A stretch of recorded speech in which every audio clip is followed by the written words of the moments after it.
Hello friends, வணக்கம். இன்றைக்கி வாரத்தோட முதல் நாள். இன்னையோட பிரேக்ஃபாஸ்ட்டும் லஞ்ச் என்னென்னு பார்க்கலாம். பிரேக்ஃபாஸ்ட்டுக்கு கம்பக்கூழ் ரெடி பண்ணியிருந்தேன். ஆஃப்டர்நூன் லஞ்சுக்கு பார்த்திங்கன்னா ரொம்ப சிம்பிளான டேஸ்டியான தக்காளி சாதம் ரெடி பண்ணியிருந்தேன்.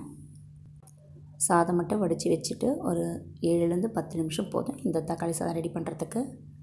இந்த தக்காளி சாதம் ரெசிபிலாம் நம்ம சேனலில் இருக்குது, டைம் இருக்கும் போது பாருங்கள். சும்மா டேஸ்டியான அட்டகாசமான தக்காளி சாதம் என்னோடய லஞ்ச் பாக்ஸுக்கு ரெடி பண்ணிட்டேன். கூடவே பார்த்திங்கன்னா கொஞ்சம் சாதமும் இருந்தது, நேற்று வச்ச ரசம் இருந்தது.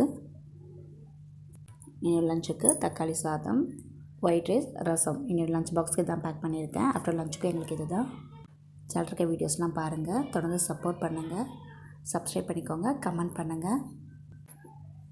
சிம்பிளான லஞ்சு தான், சைட் டிஷ்க்கு எதுவும் செய்யலை. வடையோ இல்லை சிப்ஸையும் வாங்கிக்க சொல்லிட்டேன் ஹஸ்பண்டை. கம்பங்களோடு சாப்பிட்றதுக்காக சுண்டக்காய் வத்தல், மோர் மிளகா, அத்திக்காய் வத்தல்லாம் பொரித்து வச்சுருந்தேன்.